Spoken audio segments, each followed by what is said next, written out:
to be with my three good companions, just my rifle, pony and me. Bonsoir. Bonsoir. Bon, eh ben, on va travailler un petit peu.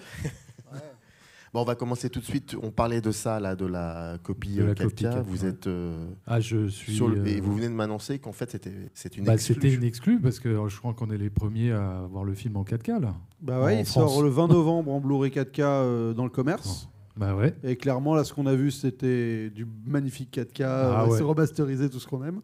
Et belle copie. Vraiment, Très belle copie. Franchement, nickel. Ouais, franchement, moi je l'ai dit sur Insta et tout, et lui il m'a dit non, mais dis pas des conneries et tout, c'est peut-être pas vrai. Bah oui. Mais si, c'est bon.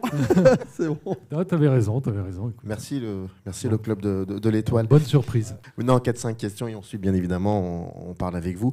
Moi, je connais pas très bien ton rapport à Terminator. Quand la première fois que tu as découvert ce film, voilà, si tu peux nous raconter un petit peu tout ça, parce que David l'avait fait lors du live qu'on a fait. Époque Laserdisc, c'était des films qui tournaient pas mal chez moi sur la platine. Et à l'époque, on s'en foutait un peu de savoir ce que les enfants regardaient. Enfin, je traînais dans le coin et les grands ils regardaient ça, quoi. Voilà, donc moi quand j'étais gosse, j'avais plus un affect avec le 2. Que j'ai revu beaucoup de fois parce qu'il a un côté moins horrifique déjà et un peu plus divertissant, peut-être premier degré. Et c'est que récemment, quand avec David, on s'est replongé un peu dans l'univers de Terminator.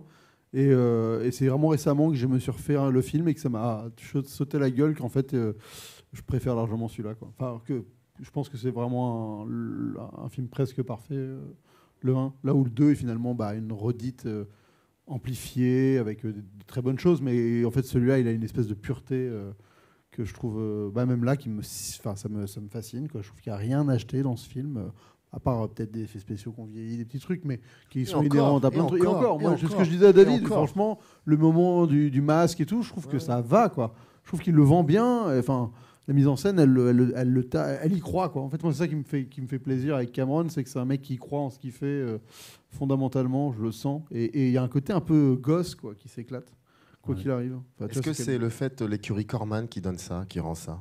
Ah j'ai pas lu moi la bio de Corman, mais apparemment il est travaillé. Oui. Non, mais je veux dire, je pense que en effet c'est l'école Corman. C'est un film qui a coûté 6 millions de dollars, donc ce qui n'est pas grand-chose. Et on sait que voilà, il a été fait un peu façon système D par certains moments, des séquences, tout ça. Et là, c'est vraiment l'école de Roger Corman, quoi, de faire des films un peu à la débrouille et de trouver des astuces, tu vois, d'avoir vraiment une certaine ingéniosité pour faire croire à quelque chose avec peu de moyens. Ouais, et là, on croit absolument à tout, mis à part, comme tu disais, les effets spéciaux, mais c'est uniquement les 2-3...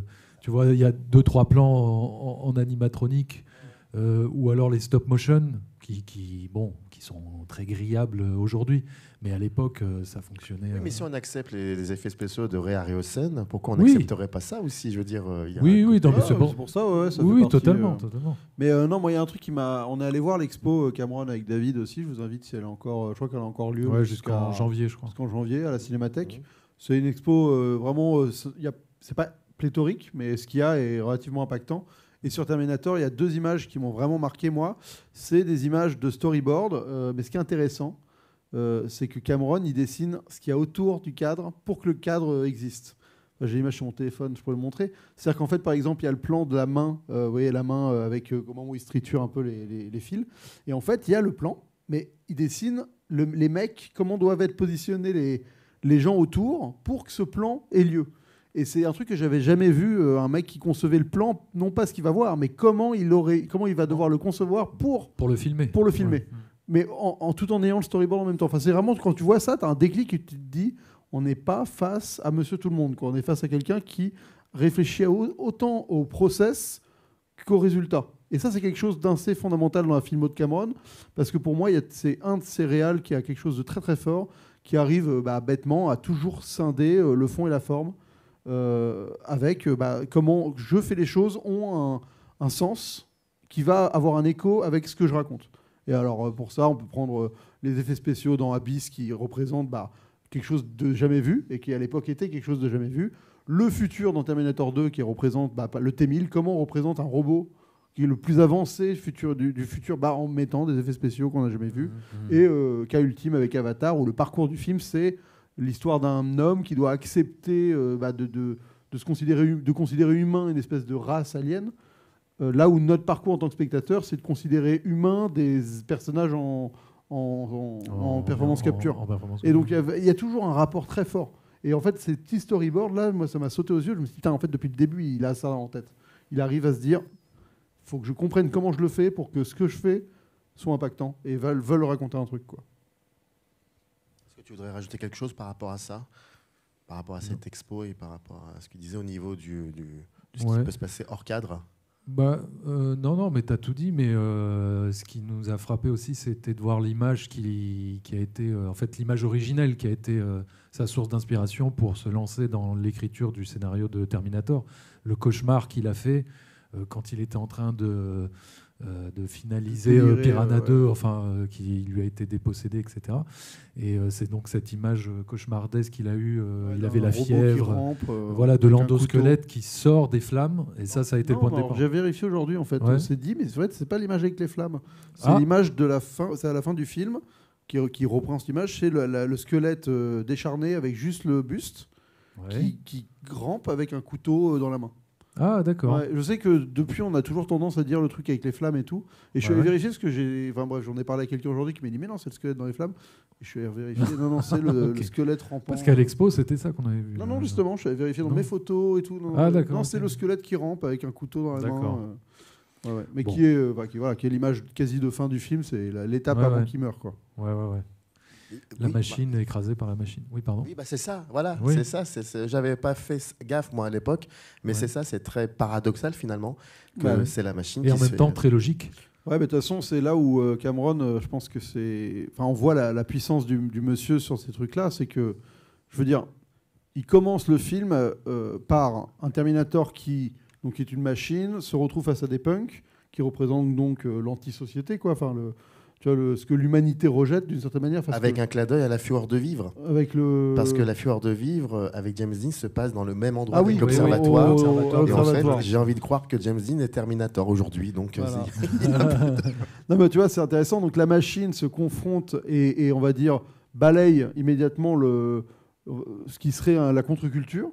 Là où l'humain qui arrive pour sauver l'humanité se confronte à l'autorité. Tu vois, et c'est vraiment les 5 premières minutes du film, tu sais que l'humanité a créé un système qui va, quoi qu'il arrive, à un moment, contre lequel il va devoir lutter à terme. Et finalement, c'est ça que ça raconte. Tu vois, parce que c'est ça, c'est que l'humain, il débarque, il a des flics qui représentent le système, et c'est contre ça qu'il doit lutter d'office, alors qu'il vient sauver. Et finalement, on va être la cause de notre propre perte, quoi. Enfin, c'est ce que raconte Terminator. Et c'est pour ça qu'il y a des petits plans moi, le plan du camion de jouet qui se fait écraser par la voiture du Terminator, c'est genre tu te dis, mais oui, c'est en 2 secondes, tu résumes ton film avec un plan.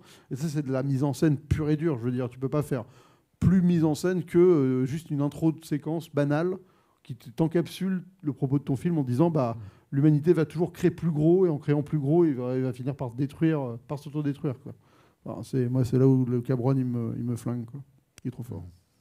Mais il raconte ça, Cameron, dans ce film. Mais ce qui est encore plus intéressant, c'est que lorsqu'on voit l'évolution de son cinéma, finalement, il reprend ça, c'est qu'il fait toujours plus gros. À chaque fois qu'il se lance sur un projet, il faut que ça soit quelque chose de nouveau. Il ne faut pas que ça soit quelque chose qui soit une espèce de redite où je veux faire mieux que l'original. Avatar, par exemple. Mais tous ces films, pratiquement, ils se challengent à chaque fois, techniquement, technologiquement parlant, pour apporter une nouvelle façon de faire du cinéma. Terminator 2 avec la révolution des effets numériques, des images de synthèse, mais qu'il avait d'ailleurs même amorcé avec Abyss. Mais non, et alors un truc qui m'a frappé cette fois-ci en regardant le film, c'est une petite scène anodine, mais qui raconte un petit truc, je trouve. C'est la scène dans le début du film où en fait on a Sarah Connor qui appelle son ami et qui tombe sur le répondeur. Et tu sais, le message c'est « Allô ?» Et non, en fait, vous parlez à une machine. Et voilà, ça raconte déjà quelque chose. On se fait avoir par les machines, on se fait avoir par la technologie. Et il y a aussi, c'est drôle aussi de voir ça aujourd'hui, 40 ans l'IA, après, ouais, avec moment où l'IA, le moment où le Terminator prend la voix de la mère de Sarah Connor. C'est un truc, il y a 40 ans, quand on voyait ça, on fait « Ah putain, ça c'est vraiment la science-fiction, c'est le futur, c'est un truc de malade ». Mais aujourd'hui, c'est totalement faisable. Aujourd'hui, moi j'ai vu une vidéo qui a cartonné sur YouTube là, il y a 2 semaines qui s'appelle le truc sur les trombones, je peux te l'ai vu, de Ego, qui parle de la super intelligence qu'on est en train de créer sans le vouloir avec l'IA. Enfin, c'est littéralement le film. Hein, c'est-à-dire que vraiment là on est, il avait 40 ans d'avance avec une espèce de pertinence. Tu fais putain, t'étais fort. Ouais. Ouais, et comme d'habitude, personne n'écoute les mises en garde sur tous ces dangers que représente. Mais moi, il y a un point que je trouve que je trouve important de relever quand même sur ce film, c'est-à-dire que on parle pas souvent, mais la qualité du scénar, c'est assez aberrant. C'est-à-dire qu'il y a un truc qu'on fait jamais, que Hollywood ne sait plus faire. Et ça, moi, ça m'a vraiment, vraiment choqué. La puissance, c'est comment tu mets l'exposition dans un film. C'est-à-dire que là, l'exposition, elle est placée dans la longue séquence où Kyle Reese et Sarah Connor fuient la boîte de techno noir. Et donc, elle est vraiment entre ça et le moment où ils se font arrêter par les policiers. Donc, c'est vraiment une séquence de quoi, 25 minutes d'action où ils sont en voiture, il y a de la poursuite, il y a le moment où ils sont dans le parking, ils se cachent. Et c'est là, durant tout ce passage-là, qu'on a toute l'exposition, le truc un peu laborieux que Hollywood fait dans tous les films comme ça, où ils ont un moment où ils se doivent expliquer, quoi. Et là, ça passe dans une scène d'action, pendant une poursuite en voiture. Après, ils sont cachés. Lui, pendant ce temps-là, il est en train de déverrouiller des bagnoles. Et pendant ce temps-là, on te raconte le truc, on te raconte... Enfin, je veux dire, ça, c'est un truc, ça ne se fait plus, quoi. Aujourd'hui, c'est pause dans l'action. Les personnages sont dans une chambre d'hôtel, je sais pas où, quelque part, et on vous raconte pendant 10 minutes quelque chose. Mais ça se faisait beaucoup dans le cinéma hollywoodien des années 40, 50, 60. Je pense par exemple au western, il y avait pas mal de moments où il y avait des pauses de ce genre-là. Hein. Voilà. Là, je trouve qu'il arrive à vraiment s'épargner les pauses sur l'exposition. Et quand il en fait, c'est plus pour l'exposition, c'est pour l'émotion. Et c'est ça qui est intéressant, c'est que la pause, on va dire le segment final de pause où ils ont la nuit sous le pont de la route et après ils vont dans le motel, on n'est plus dans l'exposition, on est dans l'émotion. On connaît les personnages, on connaît les enjeux, on connaît la menace et maintenant on est avec eux et on a un vrai moment où on s'attache. Et c'est le cœur émotionnel du film. Et c'est ça qui est hyper fort, c'est de se dire je pose pas pour exposer, je pose pour avoir un impact émotionnel. Et ça, je pense que beaucoup de scénaristes aujourd'hui ne sont plus capables ont oublié cette espèce de force qu'il y a dans ce film, qui est vraiment quelque chose de magistral. Est-ce que c'est pour conserver le rythme, c'est-à-dire pour ne pas qu'à un moment ou un autre, le spectateur ou la spectatrice perde une espèce d'intérêt, que ça aille vite, à l'idée même du film, qu'il y a toujours une espèce de mouvement, il y a une démarche constante. Ouais, je pense qu'il y a un rapport d'efficacité. Ça, c'est Cameron, de toute façon, c'est quelqu'un d'efficace dans son cinéma. Mais je pense qu'il y a au-delà de ça un rapport quasi de véracité, en fait, qu'à un moment on est dans cette situation et il n'y a pas de raison que ça s'arrête à ce moment-là parce que le truc vient d'être lancé, quoi. Et c'est intéressant d'ailleurs parce qu'on pourrait se dire la scène dans le commissariat où les flics se foutent de la gueule de Kyle Reese pourrait être une scène d'exposition parce qu'il récapitule un peu tout le truc. Et en fait, tout ce qu'il dit, on le sait déjà. Tout ce qu'il dit n'est qu'une répétition de ce qu'on sait déjà. Et en fait, là, il nous place... il joue, cette scène là justement, et l'inverse de l'exposition, c'est que c'est de l'ironie dramatique où tous les flics se foutent de la gueule de Kyle Reese et Sarah Connor, elle est là, elle sait pas trop. Alors que nous, on sait que c'est un robot. On a déjà eu la vision des yeux rouges, enfin pas des yeux rouges, mais on sait à ce moment-là que le Terminator, c'est un Terminator, quoi, en tant que public. Est-ce que c'est parce qu'aussi ils regardent la télé, ils regardent une cassette vidéo qu'ils ont. Est-ce que c'est ça qui rend peut-être beaucoup plus... c'est ça qui ne casse pas le rythme à ce moment-là. Parce que l'interrogatoire... Oui, on l'élude, ouais, tout à fait. Oui, tu as raison, c'est vrai qu'on est dans un autre point de vue. On est dans un point de vue Sarah Connor. Oui, mais surtout de Sarah Connor, mais qui est un peu influencé par les policiers à ce moment-là. Et nous, en tant que spectateur, il y a un truc un peu, c'est ce sentiment d'impuissance, de se dire putain, mais ils sont cons, quoi, ils comprennent pas. Et en plus, en effet, c'est déjà acté. C'est-à-dire que la conversation a déjà eu lieu, donc on peut même pas être dans cette espèce de démarche de se dire putain, mais ils sont cons de pas poser ces questions-là, parce que de toute façon, on sait que c'est trop tard. Ce qu'on regarde en effet est une cassette, un peu comme le film, quoi. On regarde le passé qui a déjà eu lieu, quoi. Et c'est vrai que c'est tous ces trucs. C'est un film qui est très cyclique, hein, qui arrive c'est un peu, quand je dis cyclique, plus concentrique. C'est-à-dire que c'est des espèces de cercles qui se resserrent, et où, comme je dis, le plan du camion qui se fait écraser par la voiture qui arrive, c'est finalement bah, le premier cercle, et après t'élargis et tout a une logique, quoi. C'est un show romanesco, ce film. Par exemple, moi, il faut quand même qu'on parle de Schwarzenegger. Ouais. Je crois, hein, si je me trompe pas, bon, il y a eu Conan, puis Conan le Destructeur, je pense, Ouais. juste Il y a avant. eu le film sur le bodybuilding. Voilà, mais en Ouais, tout ouais. cas, le Cameron est le premier qui ait vu que Schwarzenegger, c'est pas un homme, c'est un robot. Et pourtant, c'était pas à lui qu'il a pensé au départ. Voilà. C'était Lance Henriksen, qui jouera après un cyborg dans Aliens, 2 ans plus tard. Mais oui, à la base, c'était Lance Henriksen. Ouais. Et en fait, oui, il avait approché Schwarzenegger pour jouer le rôle de Kyle Reese. Et Schwarzenegger, en lisant le script, il a dit mais il n'y a pas moyen, moi il faut que je fasse le Terminator. Et voilà, ça s'est fait comme ça, quoi. Et après, moi, il y a un autre truc qui n'a rien à voir avec ça, pour le Avec coup. la choucroute. Bah, c'est le film, quoi. Non, mais ce qui me fascine aussi, c'est aujourd'hui de savoir qu'aujourd'hui, il y a 6 films Terminator. Et c'est toujours bizarre quand tu vois le premier, tu sais, quand tu vois De l'origine voir le du gap truc. avec le dernier, ouais. Ouais, non, mais déjà, mais tu te dis, putain, ce truc-là, ça a été fait dans une espèce d'impulsion, sur un rêve, enfin, tu vois, avec peu de moyens, et ça a généré une franchise qui perdure. ouais, qui veut plus dire grand-chose. Enfin, tu vois, aujourd'hui, je veux dire, Oui, ça, c'est sûr. et de savoir que tout part de ça, en fait. C'est hyper bizarre. Et j'ai l'impression même que c'est un rapport à l'époque qu'on n'aura presque plus, que le cinéma est capable, de manière embryonnaire, de générer plus le temps avance, plus ça est capable de générer. Là, il y a une série Netflix qui est sortie, par exemple, d'animation japonaise, qui est sortie sur Terminator. Tu te dis, mais tu vois, c'est hyper bizarre, quoi, que ce film-là, 40 ans après, en fait, c'est devenu ça, quoi. Et ça montre une vitalité dans le cinéma de l'époque, quand même, qui est assez fascinante. Et je suis pas sûr qu'aujourd'hui, on est à ce point-là, peut-être on verra avec le recul, mais qu'on sente pas l'impact que le cinéma a à ce point-là qu'il avait à l'époque, quoi. oui, d'un certain cinéma américain. Moi, je sens une certaine vitalité qui vient du public. Je crois que les gens, ils ont envie de parler, là. Donc, si vous avez des questions ou des je ne sais quoi... Quelle copie, quoi, putain. Ah ouais. C'est le truc qui... Ah, Samir, tu fais plaisir. Depuis hier soir, je fais en sorte de ne pas être le premier à prendre la parole parce que je pars toujours sur des tunnels. Mais, et puis alors là, sur Terminator, il y en aurait 35. Mais moi, ce qui m'hallucine à chaque fois, c'est que je partage des choses et puis vous rebondissez sur ce que vous voulez.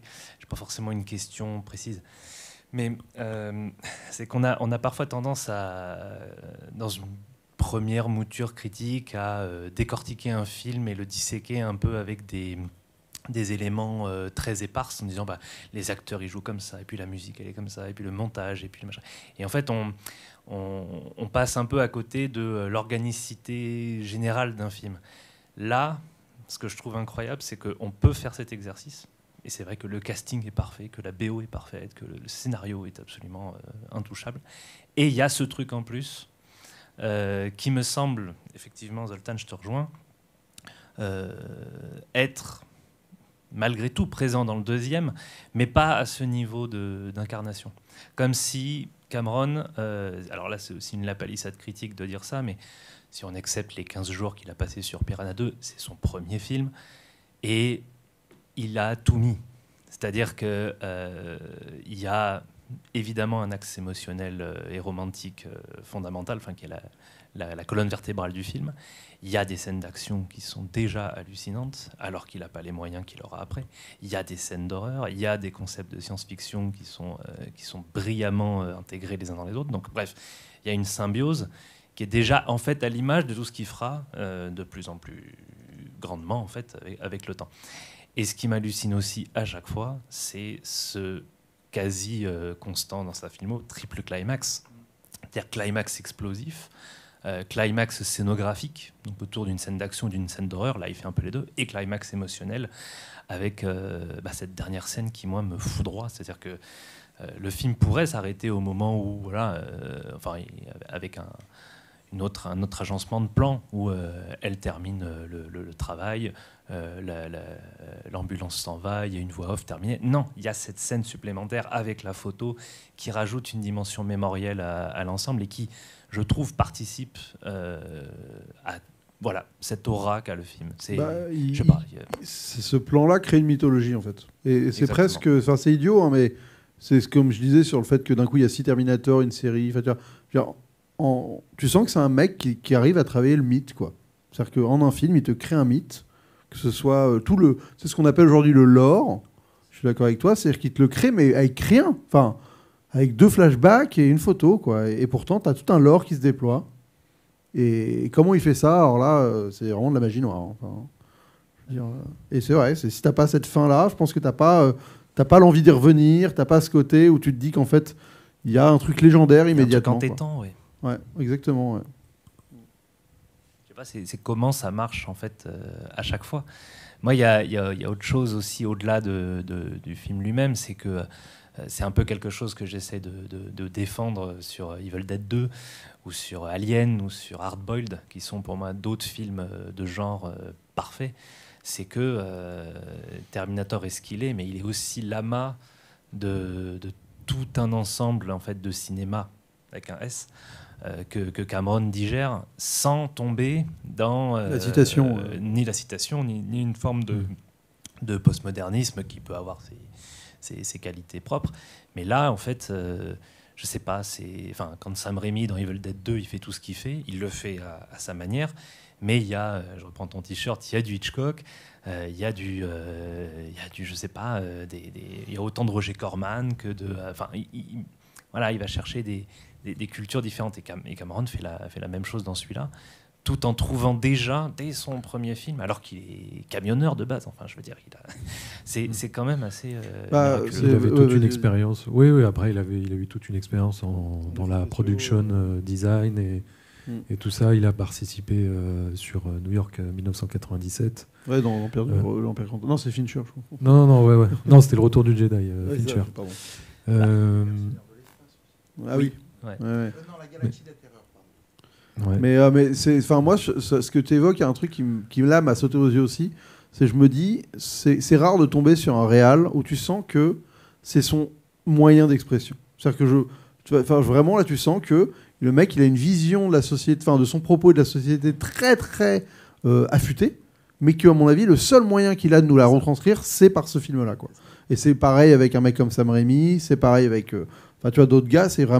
C'est des gars là, Cameron, tu sens que il te délivre un propos qui est d'une limpidité, je trouve, tu vois, exemplaire, mais par le cinéma. C'est-à-dire il te fait pas un discours, c'est pas quelque chose de démagogique ou quoi que ce soit. Tu sens que c'est une émanation de sa psyché par le genre, par le récit, et c'est rare de tomber sur des gens qui arrivent à ce point-là à se projeter, à raconter quelque chose du monde et de leur vision en un seul film, quoi. Et autre chose qui me semble importante, c'est que de façon très très primale, enfin vraiment primordiale, c'est l'effet coulé de chauffe, en fait, de réussir d'un plan à l'autre à créer un effet, hein, tout simplement. Bon, je pense que si on part de cet ADN-là, le plus grand, c'est peut-être Spielberg. C'est-à-dire que lui, il a une vision qui est brillantissime et que quelque part, on ne peut pas demander à quelqu'un d'autre. Cameron n'a pas ça. Je ne pense pas que Cameron soit aussi génial dans sa façon de découper. En revanche, Cameron a une façon de raconter et de partir sur des bases de cinéma qui font que son cinéma n'est jamais, s'épuise jamais vraiment.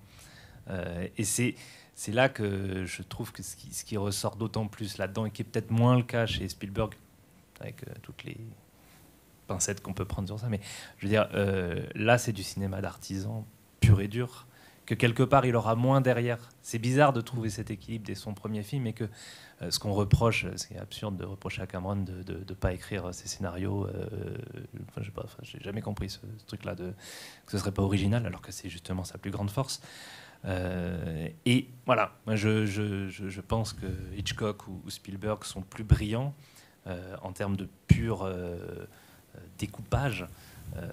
Mais par contre, Cameron a une capacité étonnante à émotionnellement toujours faire fonctionner ce qu'il fabrique, quoi. On a le proprio qui... Question. Quand est-ce que vous terminez?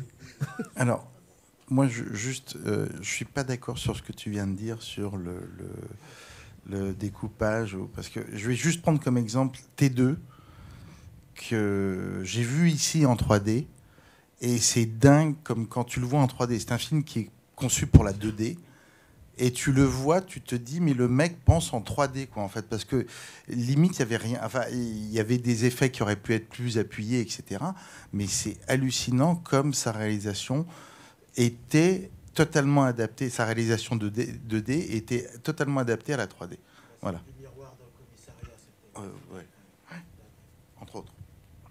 Et sinon, pour revenir à ce film, moi, là où je suis bluffé, parce que je l'ai beaucoup vu, et j'ai eu besoin de l'oublier et le revoir, mais ce qui est quand même là où je trouve que la prouesse scénaristique, pour moi, alors elle va peut-être vous sembler évidente, mais c'est qu'il tue quand même un des deux héros, et et en même temps, c'est là où l'écriture est complètement dingue, c'est qu'il ne peut pas en être autrement. Pour que Sarah Connor devienne Sarah Connor, et à ce moment-là, elle n'est pas encore... Enfin, c'est quand même dingue que le 2 soit... très souvent, il y a des suites qui sont faites où on sent que c'est, tiens, bon, il faut faire un 2, mais là, il y a un vrai prolongement qui est là, et c'est effectivement cette façon de penser, cette histoire d'amour. Il est amoureux avant de venir dans le passé, il est amoureux d'elle, c'est pour ça qu'il vient, c'est pour ça qu'ils ont un enfant. Enfin, tout ça, moi, je suis toujours ébahi. Voilà. Ouais, c'est clair. Non, mais l'histoire d'amour, c'est ce qui fait presque même tout tenir et qui rend le truc crédible, parce que, comment dire, s'il ne l'aimait pas, enfin, s'ils avaient envoyé quelqu'un qui n'aimait pas Sarah Connor, le gars, il arrive à Los Angeles en 1984 et il se dit, bon, bah écoute, moi je vais aller m'installer dans le Colorado et je vais vous laisser vous démerder avec le Terminator, il te tue, c'est pas grave. Non mais voilà, et c'est ça qui fait qu'on comprend pourquoi Kyle Reese s'attache tellement à Sarah Connor, veut la protéger. C'est parce qu'il l'aime avant même de l'avoir vue, il aime la légende, l'image qu'elle représente. Donc c'est pour ça que moi ça a toujours été mon préféré. Le premier Terminator, c'est parce que je l'ai toujours vu comme un film d'horreur romantique. Là où Terminator 2, c'est un excellent, peut-être même l'un des meilleurs films d'action au monde, mais il y a quand même cette dimension romantique dans le premier Terminator qui m'émeut, qui me bouleverse, qui me fait m'attacher beaucoup plus à ce premier opus, toujours plus que les autres, quoi. Et c'est quand même extrêmement fort d'arriver à faire exister une histoire d'amour au sein d'un film rempli d'action, enfin qui est toujours un peu dans l'action, qui se déroule sur 24 heures, qui se déroule en très peu de temps. Non, mais et d'ailleurs c'est ce qu'on peut remarquer dans tous les films pratiquement de Cameron, c'est qu'il arrive toujours à faire exister l'amour au milieu d'un drame, au milieu d'une tragédie, enfin d'événements dramatiques, quoi. Voilà, Titanic ou même Abyss, Avatar, etc. Il y a souvent cette volonté d'appuyer, enfin d'avoir une dimension vraiment romantique, sentimentale. Et dans Terminator 1, elle fonctionne presque grâce à une réplique, quoi. Quand il dit j'ai traversé le temps pour toi, c'est l'une des plus belles déclarations d'amour qu'on ait entendues dans un film, quoi. C'est magnifique. Le mec s'est sacrifié pour elle, quelque part. Il se sacrifie pour elle. Moi, j'ai envie de faire planer l'ombre de la discorde sur l'aspect créatif de Cameron, où il y avait un auteur, Harlan Ellison, qui avait écrit beaucoup de bandes dessinées, de romans et d'épisodes de séries télé, qui avait attaqué Cameron pour une histoire de plagiat. Parce qu'il avait écrit un épisode de Outer Limits, une série d'anthologie de science-fiction qui, je crois, en France avait été trahie en tant que aux limites du réel ou quelque chose comme ça. Pour un épisode qu'il avait écrit qui s'appelait Soldier, qui racontait l'histoire d'un soldat qui remontait le temps pour éviter une guerre nucléaire. Et que, bon, Cameron étant très fan de tous les trucs type Harlan Ellison, il y a beaucoup de questions qui sont posées. Je ne suis pas là pour dire qu'il a plagié ou qu'il ne l'a pas plagié, parce que je n'y étais pas, je ne sais pas. Oui, exactement. Et générique de fin, à partir de 2003, je crois, ils ont été obligés contractuellement de mettre Acknowledgement to Harlan Ellison. Donc ça, c'était histoire de jouer mon gars relou. À côté de ça, il y a ce qu'on disait un petit peu plus tôt sur l'école Corman. Tellement les Corman qu'on a Dick Miller qui joue le vendeur d'armes, et ça fait toujours plaisir de voir Dick Miller dans un film. Le regretté Dick Miller, qui était toujours génial. Et je reste convaincu que d'ailleurs, il y a un documentaire qui sort là sur lui. Oui, comme il est J'ai mort vu. cette année. Ouais. Donc c'est très triste. Mais je suis convaincu que s'il n'avait pas fait l'école Corman, on n'aurait pas eu ce grand film. Donc merci Roger Corman. Tout à l'heure aussi, quand on a parlé de qui allait être le Terminator avant Schwarzenegger, on oublie un grand nom. O.J. Simpson. O.J. Simpson, qui a été recalé par la production parce que, je cite, personne n'aurait pris au sérieux dans le rôle du bad guy. C'est amusant, 2024, de se dire ça, quand même. Dernier truc, c'est un point qu'a souligné Alexis, qui m'a pris de court, qui a dit très justement que ces deux suites se tiennent vraiment très bien. Parce que c'était pour ça, initialement, que je voulais prendre le micro, pour dire à quel point... Très vite, on sent quand Cameron n'est plus aux manettes, parce que on a tellement d'échos entre les deux premiers films. La scène de Kyle Reese au magnétoscope dont vous parliez tout à l'heure, qui s'arrête pile au moment où il est en train de péter son câble, qui rappelle trait pour trait la scène dans le commissariat, qui fait pause sur le visage déformé de Sarah, qui leur dit « On va tous mourir !» Les passages avec, bien sûr, le docteur Silverman, tout ce qu'il dit dans un film, qui fait écho à ce qu'il dit dans l'autre. Tellement de... Il n'y a que dans les deux premiers aussi qu'on a il me semble, qu'on a l'usage des chiens pour détecter les Terminators. C'est comme ça que le Terminator qui protège John Connor dans le deuxième au téléphone sait que c'est plus la mère adoptive de John, mais que ses parents adoptifs sont morts, etc. Et il y a tellement de petits éléments qui font dire « Ah, le mec, il a vraiment réfléchi son truc et il a étendu sa continuité ». Alors que dès qu'on passe à des types moins talentueux, des Terminator 3, tout de suite, ces trucs-là manquent. Moi, je tiens juste à dire ce que tu dis sur le début, l'accusation de plagiat. Je pense que c'est ce que tu disais sur Cameron, qui est un mec qui, à mon avis, est une éponge à tout, et ça se ressent en fait. Enfin, je veux dire, dans Alien, d'un coup, dans Alien, si tu balances des mechas, enfin, tu vois, tu sens que c'est un gars qui a bouffé de la science-fiction. Ouais, mais qui émane il y a un côté zeitgeist où le gars, c'est une éponge à tout ce qui passe autour, et il arrive à justement le ressortir d'une manière personnelle. Et je pense que le concept, il est gaulé dans son imaginaire quelque part, mais c'est pas le film qu'on a vu pour autant, tu vois. C'est ça, le film, c'est vraiment lui qui l'a pondu tout seul avec sa sensibilité, quoi. Bonsoir. Alors moi, je voulais avoir votre avis. En fait, les deux premiers, ils se tournent quasiment que de nuit. Je trouve que ça joue vachement sur l'ambiance. C'est quelque chose qu'on ne retrouvait pas dans le 3. Enfin, moi, ça m'avait choqué à l'époque. Dans le 4, on le voit, et c'est un petit peu de nuit, de mémoire. Et après, ça a été complètement abandonné. Alors, je sais pas. Dans le 2, il y a pas mal de jours, hein, quand même. Hein. Ouais, il y a la poursuite et la scène au Mexique, mais le reste, c'est... Ouais. Mais dans l'ensemble, les deux, je trouve qu'ils sont fortement... Et je trouve que ça contribue beaucoup à l'ambiance, le côté un peu dark. Je pense qu'il y a le côté... encore une fois, on est sur un mec comme Cameron, qui est un mec qui aime bien les challenges. Parce que tourner ce film-là, avec le fric qu'il avait que de nuit, quasiment, c'est se mettre une difficulté... Enfin, se dire... Ça va être plus beau. Hein. Et là, en plus, avec la copie qu'on a là, c'est parfait, parce que, putain, les noirs, ça fait plaisir. Les scènes extérieures dans Los Angeles, ça rappelle un peu, d'ailleurs... le film Driver de Walter Hill.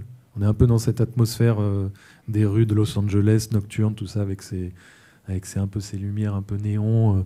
Mais c'est clair, ouais, ça participe énormément à l'atmosphère un peu sombre, de l'atmosphère inquiétante du film. Ouais, mais je pense vraiment Cameron, c'est un peu son... Enfin, les grands réals, c'est des mecs où tu te dis... Ils vont aller toujours plus loin que ce qu'on leur... Enfin, tu sais, il y a le côté, on te donne ça, on prend ça, bah, eux, ils font ça. Ils vont plus loin que ce qu'on leur propose de faire. Et à l'inverse, les gens qu'on affectionne moins, les réals un peu faiseurs, bah, eux, ils se contentent de faire le strict minimum, voire de la facilité.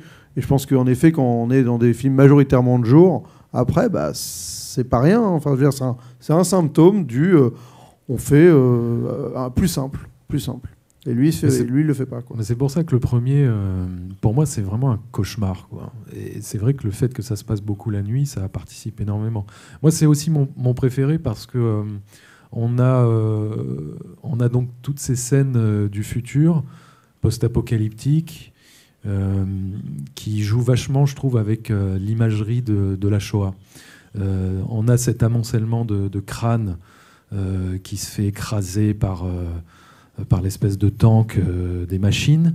On a ce tatouage sur le bras de Kyle Reese, tu vois, qui rappelle le tatouage. Même son récit, hein. Oui, d'utiliser des humains pour oui, sortir les cadavres. et puis il dit littéralement, il parle de camps d'extermination, donc de barbelés, tout ça. Donc il y a aussi, il joue vraiment avec cette imagerie pour nous dépeindre l'horreur absolue du futur. Ouais, c'est vrai, mais c'est là où il est. Encore une fois, il le fait, mais il n'y a pas un côté appuyé, quoi. Enfin, tu sais, c'est aussi un peu. Enfin, je veux dire, maintenant quand tu décris tous les éléments, mais oui, mais ça passe de manière très limpide et organique organique et de manière très logique dans le film, quoi.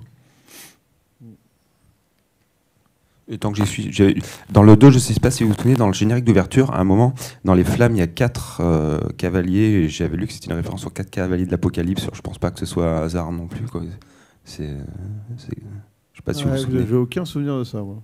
L'ouverture, générique d'ouverture. Quand on voit les espèces de le manège. Les manèges, il y a 4 cavaliers. Et j'avais lu Ouais. qu'il n'avait référence aux 4 cavaliers de l'Apocalypse. Sûrement. Oh ouais, c'est sûr que c'est le genre de truc qui passerait bien en mise en scène. Tu te dis pourquoi pas. Combien de cheval tu mets sur le manège? Tu vas te dire, oh bah 4, allez. Non, mais ou alors, tu sais, il y avait aussi, ça m'a frappé en le revoyant, un petit élément, alors c'est peut-être moi qui fabule, hein, mais petit élément comme ça de mise en scène, c'est le fait de mettre, tu sais, l'iguane que Sarah Connor a. Tu te dis, mais pourquoi elle a un iguane? Qu'est-ce qu'on s'en fout quelque part? Mais en fait, je pense que le fait de lui mettre un iguane dans les pattes, c'est aussi une manière de dire qu'elle est vraiment seule, cette fille.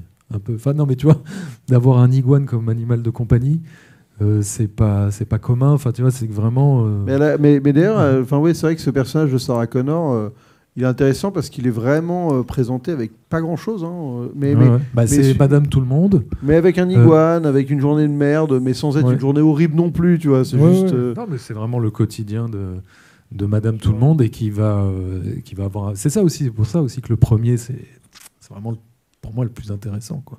C'est en termes d'évolution de personnage, on a quelque chose de fort. Juste, je rajoute une petite chose sur ce que tu disais très justement, David. Il y a aussi la manière qu'a le Terminator de tuer ses victimes très cliniques et qui renvoie aussi à ce que faisaient les SS de manière très clinique. Voilà, je referme la parenthèse. Il y a monsieur, et puis je crois qu'il y avait quelqu'un d'autre. Bonsoir, merci.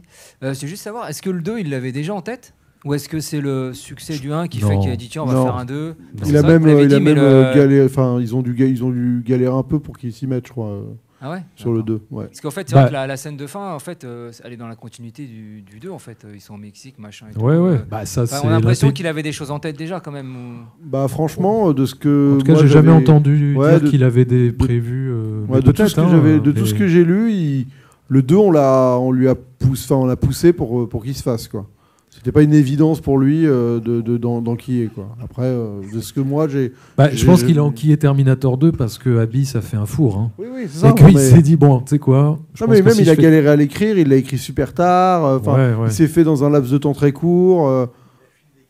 Ouais, c'est ça. Ouais. Exactement. Donc c'est pour ça, tout le récit sur les deux. Et le mec écrit un putain de scénar. Hein. Même en le terminant dans l'avion. Non, mais Cameron, c'est ça qui est flippant, c'est que c'est vraiment. Tu parlais de Spielberg, mais je crois que tu as inversé les deux noms. Je pense qu'à un moment, tu as dit il écrit pas Cameron. C'est ça qui me. Oui, c'est ça. Mais tu as dit Cameron n'écrit pas. Tu as inversé les noms, mais je pense qu'on avait compris. Mais justement, non, parce que Cameron, c'est ça le truc, c'est que c'est un auteur. C'est un auteur. Enfin, dans le sens scénariste, parce que Spielberg est un auteur dans le sens où il choisit les projets, il arrive à y mettre ses thématiques. Mais Cameron, c'est un scénariste, en fait. Et un très, très fort. Enfin, moi, je suis chaque fois époustouflé par... Juste avant de tourner le premier Terminator, en fait, il a eu un laps de temps, je crois, par rapport à justement la disponibilité de Schwarzenegger, quand finalement, ils se sont reportés sur lui. Il devait terminer de tourner Conan le Destructeur, je crois. Enfin, bref, il devait l'attendre. Il devait tourner, j'ai dit une bêtise, peut-être en début d'année 83. Ils ont dû attendre 9 mois. Et dans ce laps de temps, il a écrit Rambo 2 et Aliens. Non mais voilà. Comme quoi, faut écrire quand on attend. Ouais, comme quoi, faut jamais perdre de temps et écrire quand on attend. Tout à fait. Moi, j'aimerais simplement vous demander à tous les deux votre avis sur le travail musical de Brad Fiedel. Comment ça marche dans le film pour vous? Et est-ce que c'est un album, voire 2 albums, T1 et T2, qui sont finalement assez différents? On est plus sur l'électro dans le premier et de l'indus sur le second. Voilà, est-ce que c'est des albums que vous écoutez? Comment vous trouvez que la musique fonctionne dans le film? Parce que ça reste un ovni musical. Brad Fiedel, là-dedans, il a fait très peu de choses. On lui connaît que ça, et Vampire, vous avez dit Vampire. En revanche, il a quand même fait plus de 100 à 150 téléfilms dont personne n'a entendu parler. Mais en dehors des Terminator, on ne le connaît pas beaucoup. Je crois que c'est lui qui a fait la musique de True Lies aussi. C'est Brad Fiedel. Non, mais la musique, elle est inoubliable, elle est iconique. Moi, c'est surtout le premier, la musique de Terminator 1 que je peux réécouter, mais très souvent, que je réécoute très souvent. Elle participe énormément à l'atmosphère inquiétante du film, et puis ce côté très synthé, électro. Voilà, ça rappelle, c'est totalement cohérent avec le sujet, avec la machine, etc. Et ça fait flipper. C'est à la fois romantique un peu. Oui, les petits morceaux au piano, le thème, on va dire le love theme au piano. Mais oui, et puis c'est vrai que la musique, elle est assez présente. Mais carrément, c'est une musique inoubliable. Enfin, elle participe presque à 50% du plaisir et de visionnage et de la qualité du film, tellement elle est importante. Ouais, moi j'avoue que de réussir avec un leitmotiv de 4 notes à réussir à le décliner dans toutes les situations, à te le faire avoir peur avec, de l'espoir, être amoureux, voir le futur, le passé, c'est encore une fois, je pense qu'on est quand même sur un travail qui se perd